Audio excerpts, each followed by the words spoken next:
Can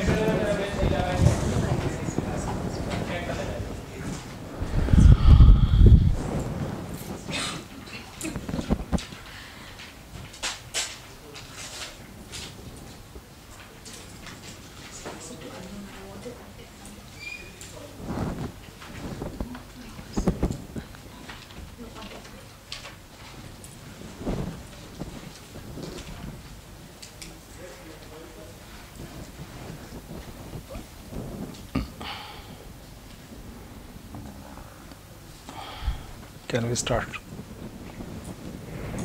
All are here?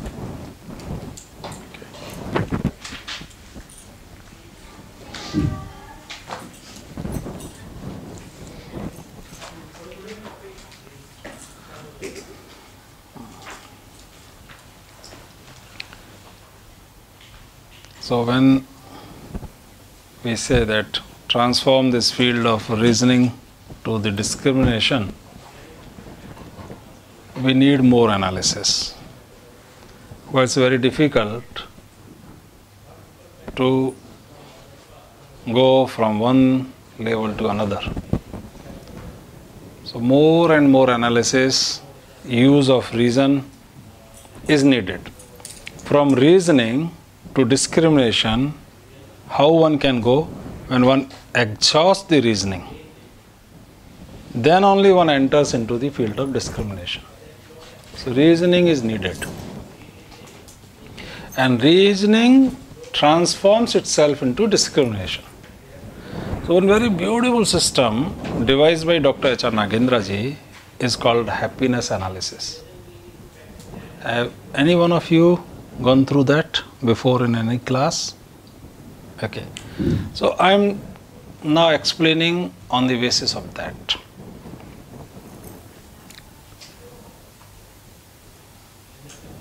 Let me know what is the aim of life. Each one of you should at least participate in this. For what you are doing everything in your life. What do you want to achieve? Okay. You? So many things. Then the final result is happiness. Finally it is happiness. Peace. Peace, that gives happiness. Ultimate result is happiness. So, whatever we do is for happiness. all agree? Or any opposition to this view? Be sure, if you are very clear that everything is you are doing is for happiness, are you all very clear that everything you are doing is for happiness?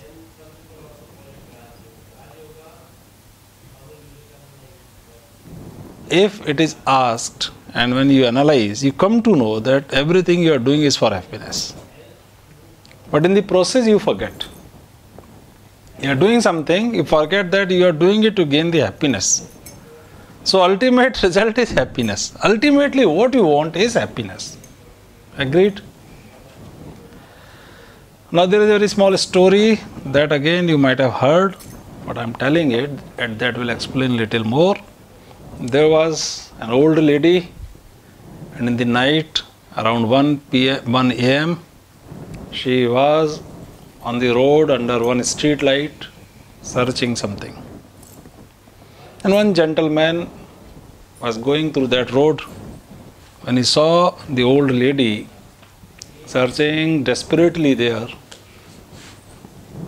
he thought of helping her. So he went and asked her, what you have lost, what you are searching, let me help you. Then she said, I have lost my needle. Okay, I will help you. He also tried, but he didn't get the needle. So he asked her, tell me the exact location where you dropped it. So I will focus there. I am a good meditator, so I will focus there and I will find out. Then very innocently that old lady said, when I was stitching in my hut, I lost it. In my hut, there I lost my needle. And that man got shocked He thought what she is doing. Then he realized, or that message is to all of us, that we drop, we lose, we forget our happiness somewhere else, and we search it somewhere else, and especially under the street lights, where all other are searching. That's why we are not getting happiness, and we are searching. So at some point we must question, is our method is okay? This is question of our life. And we are, as I said, we are living highly unprofessionally. We are not taking care of our body and mind professionally. We are least bothered about our body-mind complex. Though we want happiness, we are never questioning that in last 10 years, 20 years, I could not get. Maybe I am searching it at wrong place. But we are not questioning. It means we are not sincere. We are not professional. Though we may work in some corporate, we may be called professionals, but we are not professional about the life. So let's discuss where is the happiness, analyze it scientifically. Is happiness in the sense objects? The first question is happiness in the sense object? Because we all are searching happiness in the sense objects. We get a good home, nice car, this and that, we will be happy. This is our assumption, and we are accordingly making all the efforts to get the happiness. If I become minister, or if I become rich man, or yoga teacher, I will be happy. So, is happiness in the sense objects? Can sense object gives us happiness?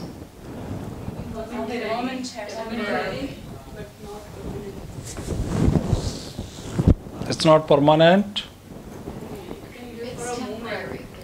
It's temporary. You get the car, you get the house, but then what happens is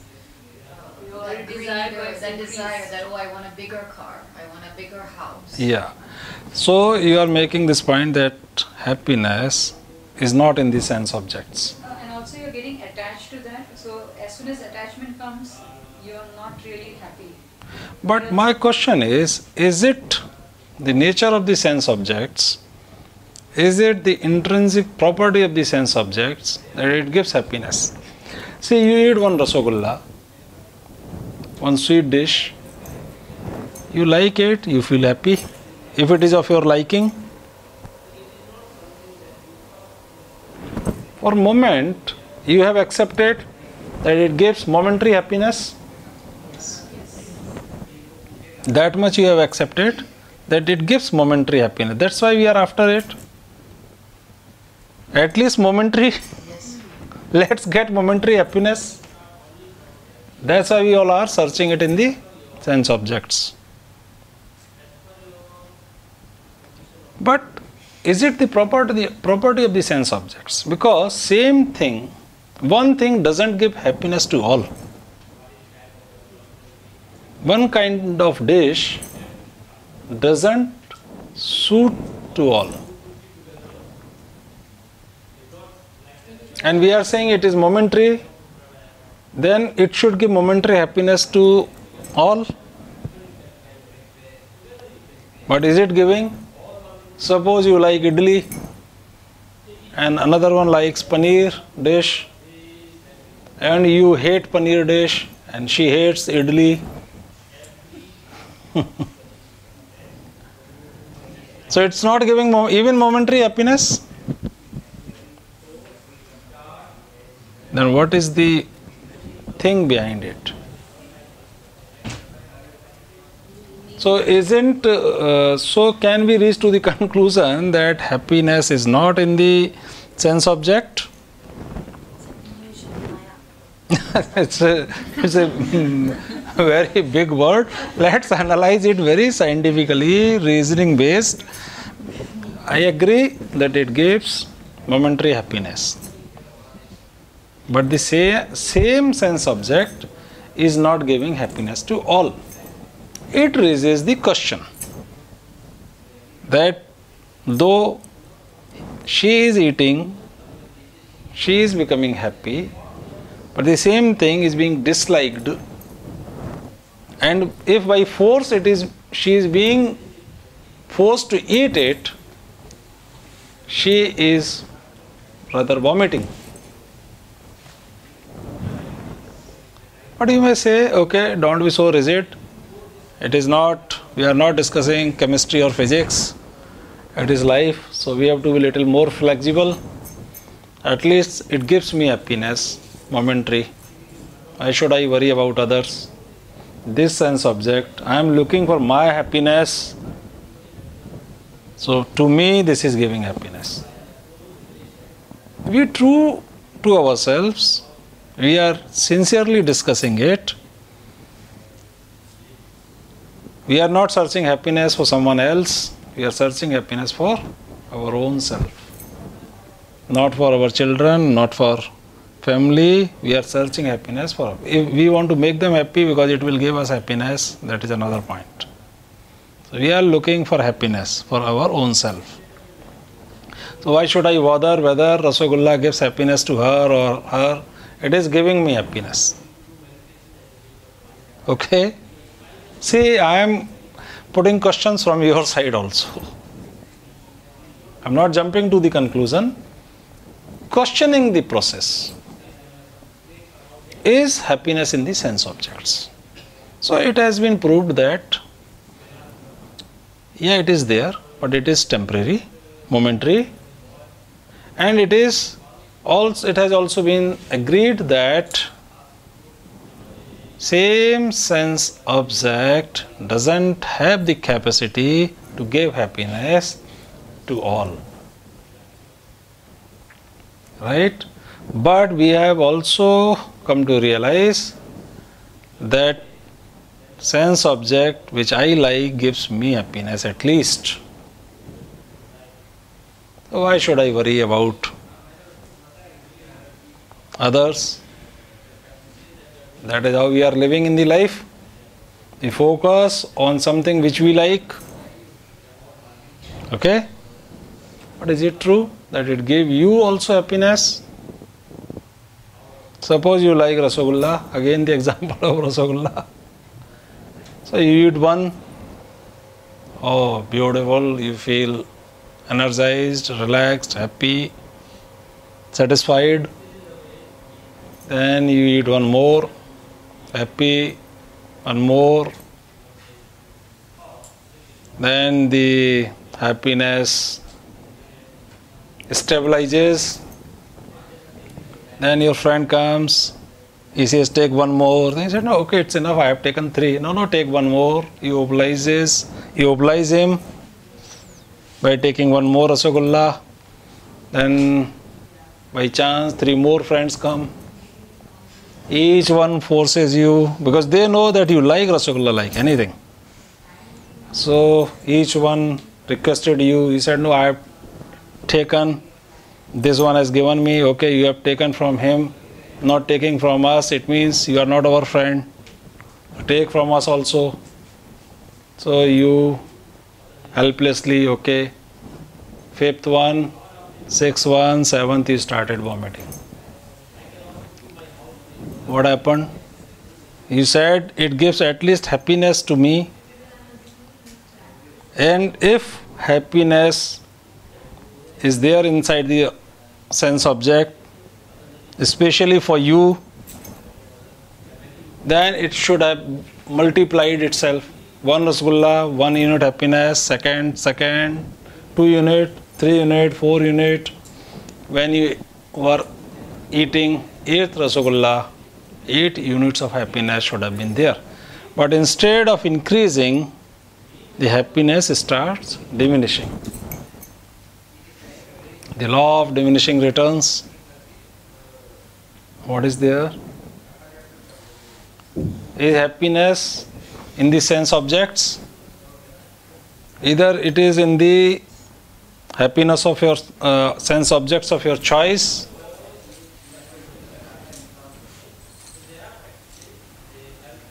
We are analyzing together.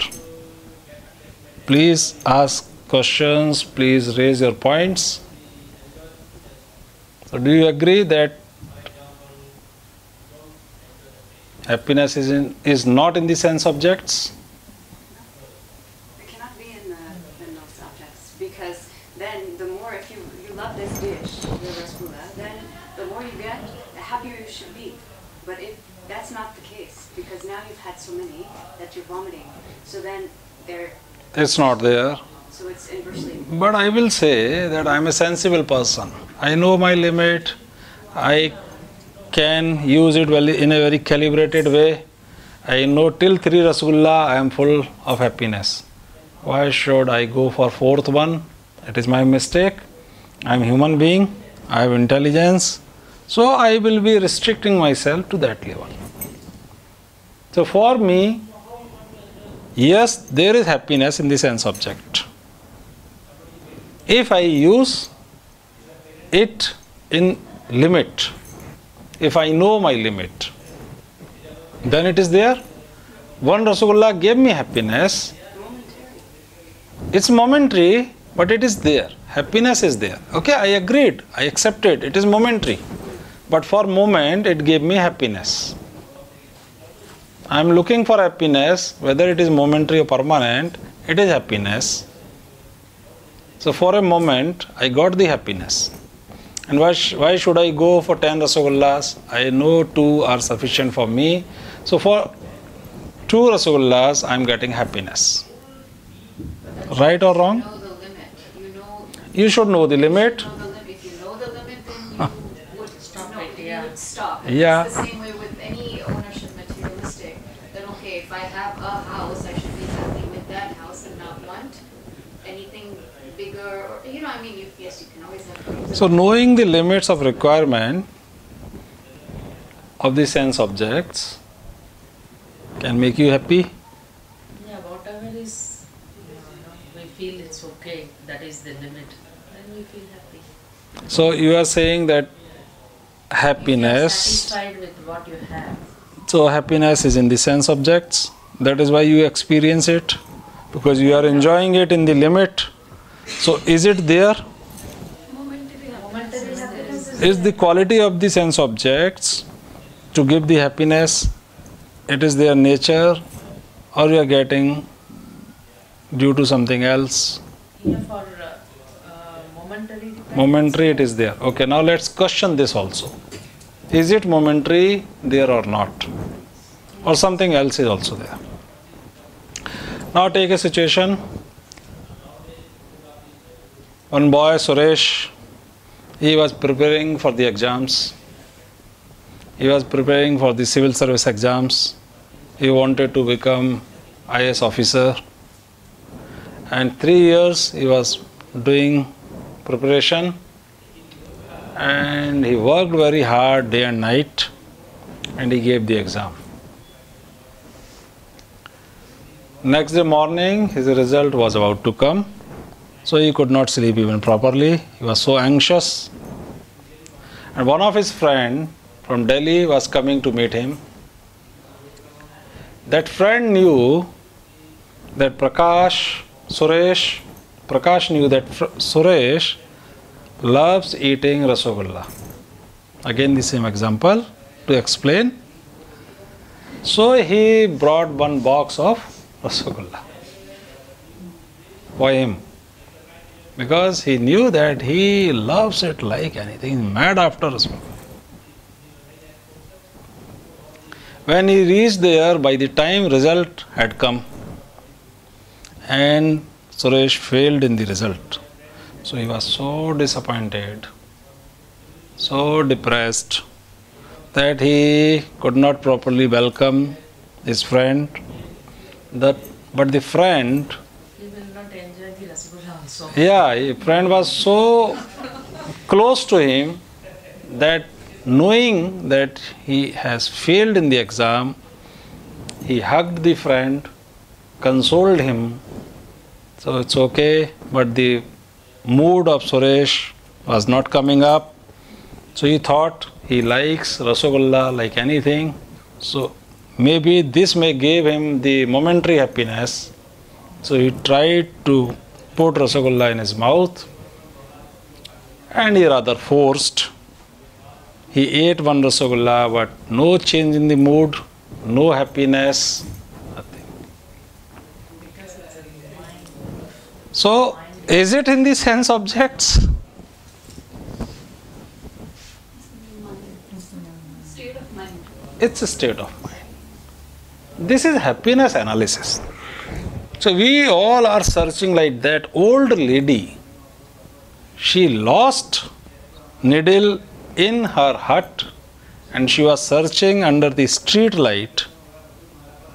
Similarly, whole life we are searching happiness in the sense objects, positions, names, fames, but we are not getting it. But we are confused because sometimes we get momentary happiness and we give credit to the sense objects.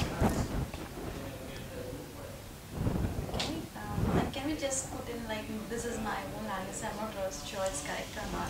Like instead of saying happiness, it's just a craving or aspirations which we satisfy. That is it. Okay, that also we do to get the happiness. Craving or any satisfaction which we aspire for is ultimate to make us happy. I kind of agree with her because if I'm in a happy mood and I'm eating suppose an ice cream which I like, it will make me happy. So is it my mood which is making me happy or is it the ice cream? So now let's analyze.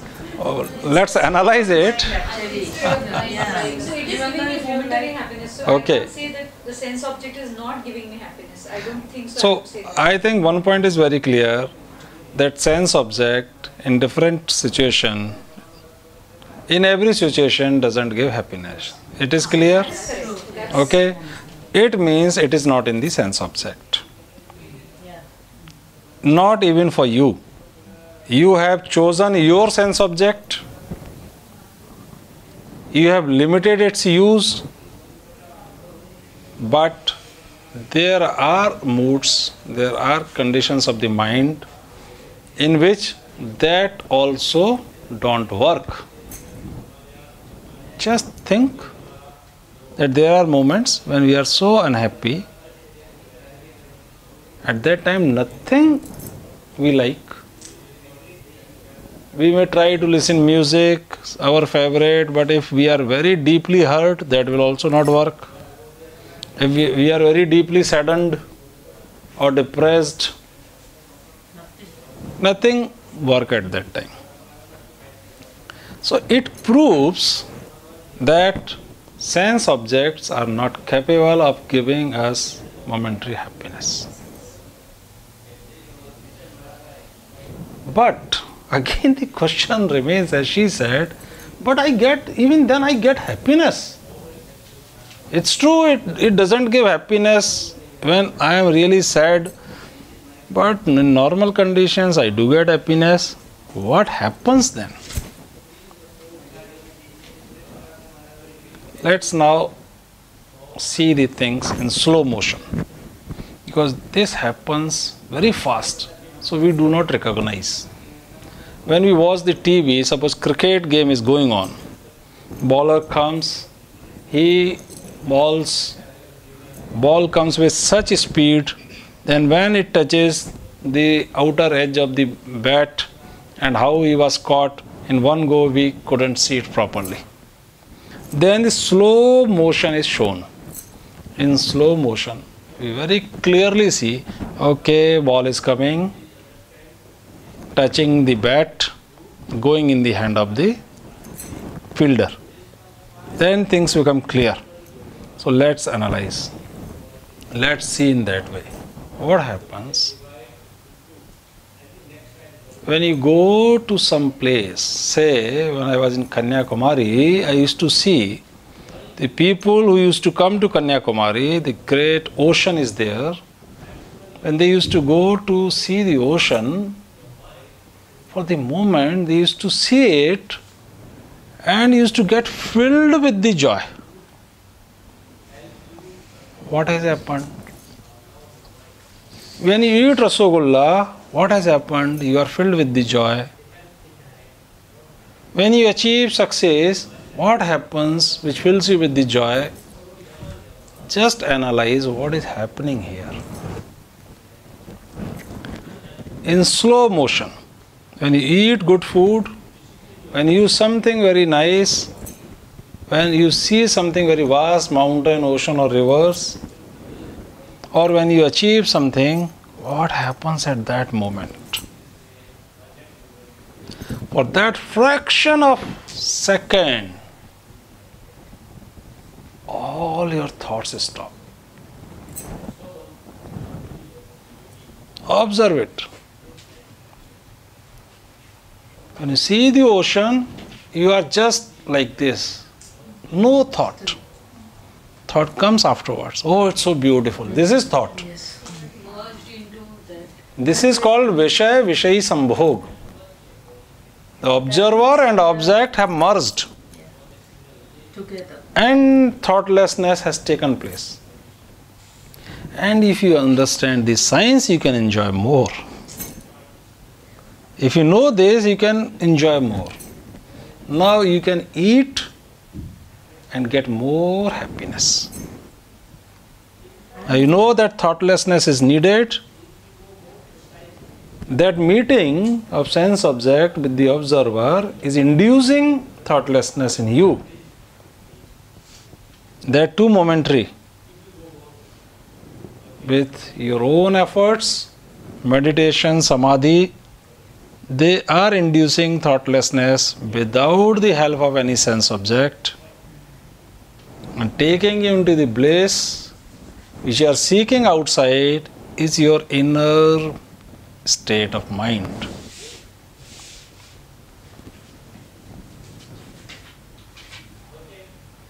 So, whatever you are doing, merge into that, feel the thoughtlessness and you will be happy for a moment. But that state of mind, when achieved independent of the sense objects, lasts more, gives more happiness, it is for more time. When you sit in meditation, if you really do the meditation, then you become more happy for a longer time. Every contact with the sense object of any kind gives you momentary happiness, that too due to the absence of thought in that moment. Otherwise you cannot get happiness. Also it makes you dependent on that sense object, right? You shouldn't be dependent. Sense object, you're not happy. Yeah, you shouldn't dependent. Yeah. That's why the yoga is there. Because how many sense objects you will go on changing and you become bored with that. See, repetition takes away even that. Your mood make the sense object incapable of giving you that momentary thoughtlessness. So in happiness, always momentary cessation of thought take place. All vrittis subside for the time being. That is what Patanjali is saying. Yoga chitta vritti nirodha, then the soul will shine forth, which is full of bliss. That's why you feel bliss. But how many moments are there such in a day? 1, 2, 3, hardly. And you feel happy. Analyze your whole day. Are not we living unprofessionally? Dependent on momentary objects where we can with efforts achieve longer, long-lasting happiness, the bliss. Once this happiness analysis make it clear that happiness is a state of mind in which no thought is present, then you will not be searching like that old lady needle where the street light, where the glamour is there, where crowd is searching. You will not search now.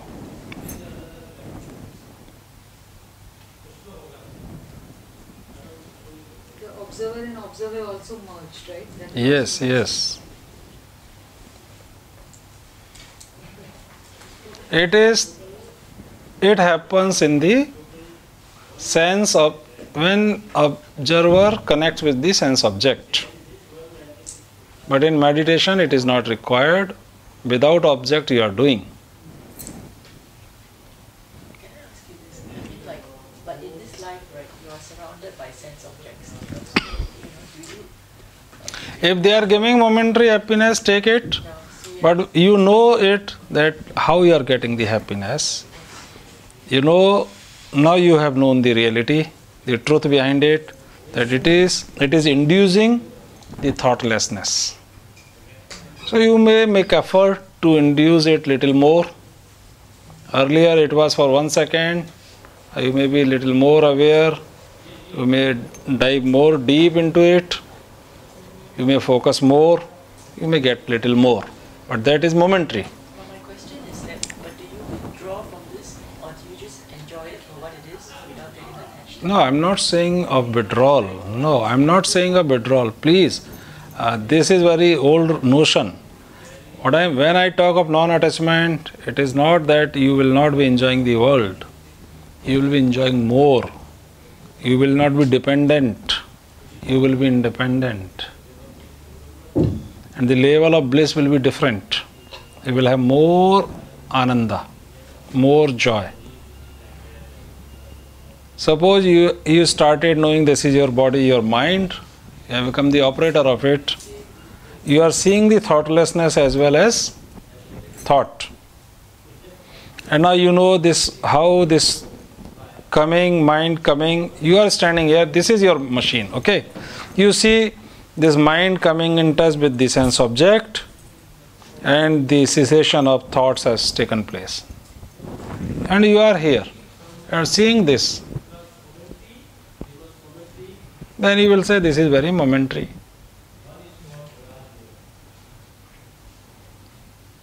So when you are stepping back, you are establishing yourself and growing, then this bliss comes from within.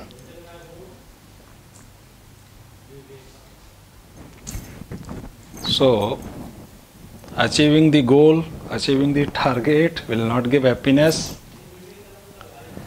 After achieving the goal and target, you will get a relaxation for a moment, thoughts will disappear and you will be happy. Because a lot of pressure was there. Pressure is released after achieving the goal, and for this fraction of second, your mind is free from thoughts and worries. So you are suddenly as if some bliss has entered into it. Okay. So why not to try to get it directly? And once you start learning to get it directly, then these works you all will do, but not under pressure, under stress, but you are filled with the joy, your working will be different. Now you are not searching anything. So it means, I think non-attachment is the most important. Yeah, but not in negative terms. Not non-attachment to your body and mind. I am not talking about non-attachment with others initially. First you start seeing your mind and body as different from you. Instead of that, what machines will do, they will listen this discourse and machines will start detaching themselves with other machines. That will yield more misery. Okay. This is what is happening. You have to be the operator. The moment you become operator, the computer and you become two things. This is one and this is you. This is non-attachment. And if I am not attached to this computer, then how can we attach to it mouse and all that? If I am not attached to monitor or then of the programs of this computer I cannot be attached. Many things related to it. If I am attached to my body and mind, then I will be attached to others. And that attachment will be based on ignorance, based on seeking happiness from them. As searching needle there in the light, then what I will be doing? I am attached to my body and mind, and everything I am doing for the happiness, nothing else. This we have agreed, accepted. So all relationships, all achievements, all goals, all targets, everything is to get happiness. We are doing wrong. Because happiness is a state of mind when thoughts are not present. For that you are making all such humbug. What is the need of that? The whole world you have created around you. For what? To experience that moment of thoughtlessness. That gives you happiness. And when you develop that happiness within, then you can enjoy the world. It is meant for that. Then you can have ice cream and have more joy. Getting? Yeah, actually this momentary happiness, right? During the day you can experience that many times. Like I also believe that we live those small moments. But what my experience is, I feel happiness but it doesn't stay very long. And after some time I feel really I was happy or what happened. So how can I increase that state of happiness? Start seeing that you are not body and mind. It will start from here. See, machines means our body mind.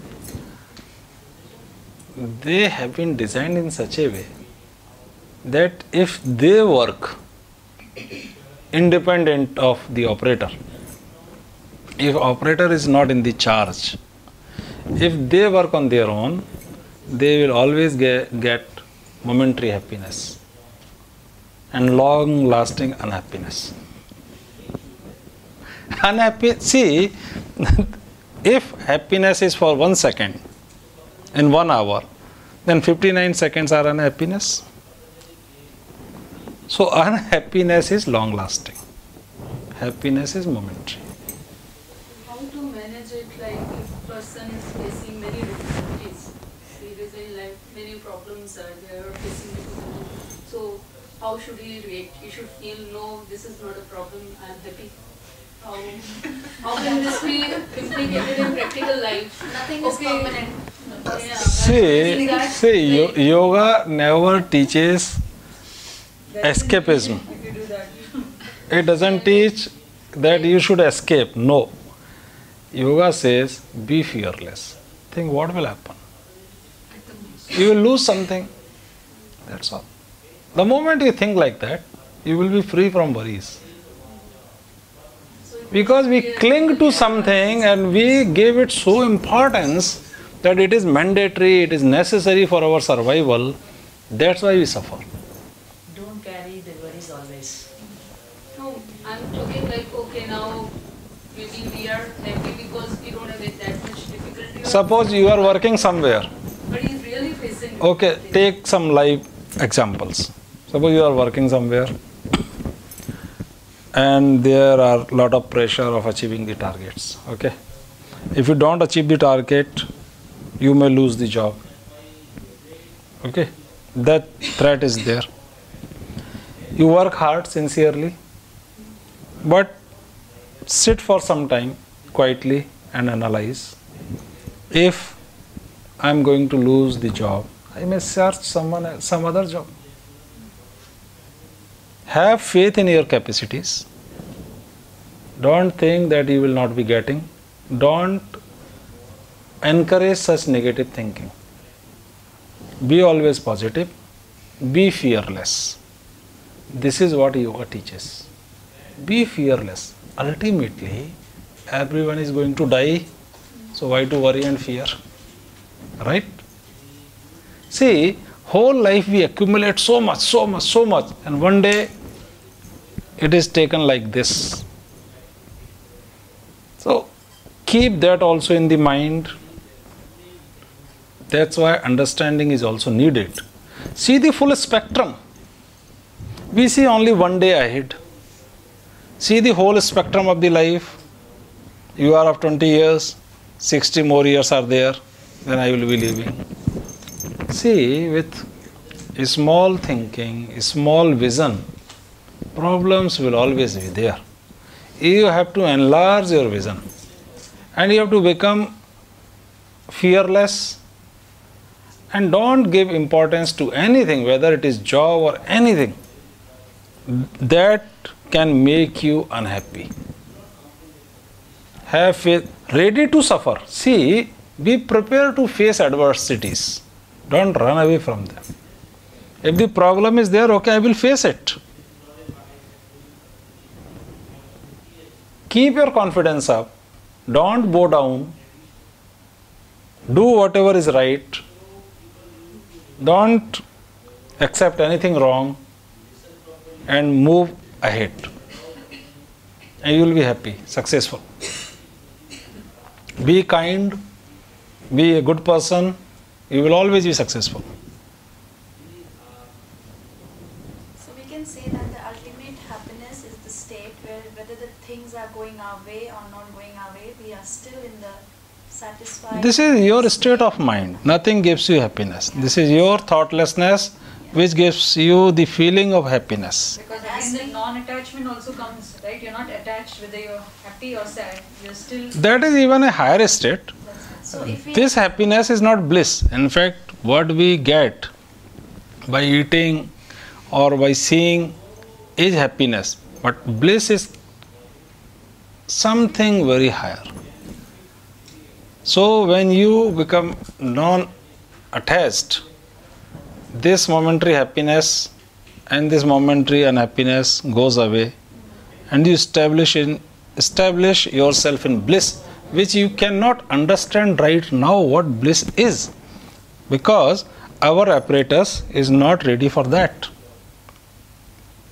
To see the infrared rays, you need one instrument.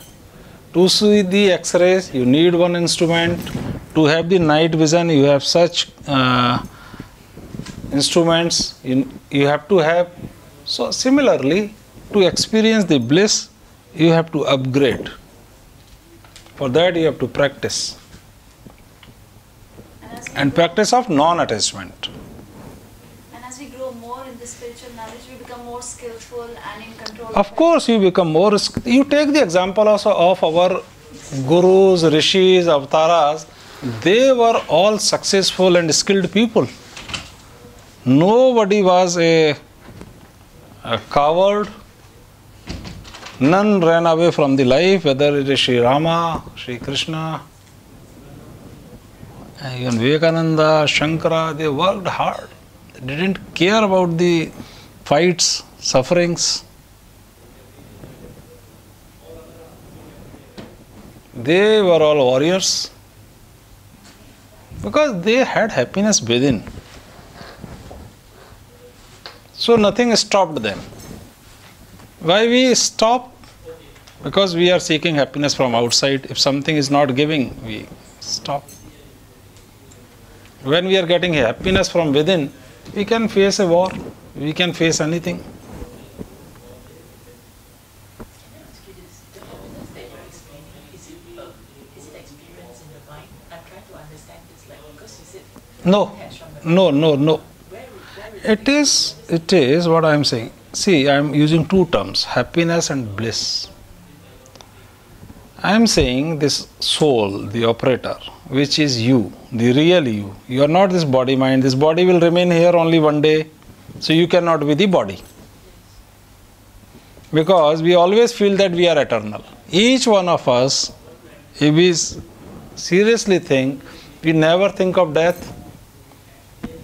Truly. Because we are deathless. That's why this sense is there. Otherwise, we cannot live. You will go on remembering every day, oh, after 60 years we will die, what will happen? Okay?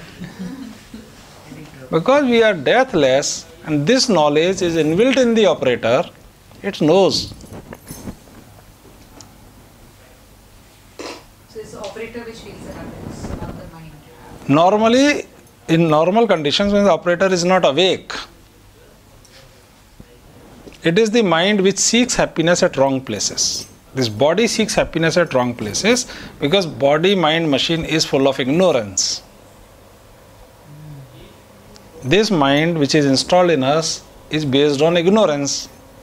Now we want a mind which is based on the discrimination or based on vivek, free from ignorance. But who is doing this? Who is installing it? Who is trying for that? It is the operator. And operator is made up of the bliss. So if I am made up of the bliss, why my machine should not experience that bliss? So let me bring down the vivek buddhi, the discriminatory mind. Getting my point? See, we have to start, we have to begin. Every day give some time to think yourself other than the body and mind complex, which you are in reality. That's why you are not afraid of death, you know. You know that you are always. There was no time when you were not. Shri Krishna says in Gita. And there will be no time when you will not be. You are always. Only the bodies will go on changing. But your sense of presence will remain always. That's why we never think of death. We are so sure that we are. Even a day before of death, we are not afraid. We don't know that we will die next day. This is a truth. How do we apply this in the wider world to like situations that are going on? Most recently for me, it's been the election in the U.S. and that I see things going in a direction that I think is scary. And as a citizen, I exercise my right to vote from here. But now as things are progressing in the U.S. and certain things are happening, I'm also calling my representatives and different things like that to voice my opinion. But how do we, so it seems easier to just the self, or conducting with the family or all of those kind of things I can grasp. But when we go into these situations, how do we do that? How do we do that with this kind of mindset? What is our role? Not to be apathetic, right? But what is our role? How do we... See, if I talk from the point of view of machines, I can say that this is the role, this should be done, that is to be done, okay? Lots of things can be said from a normal perspective. Because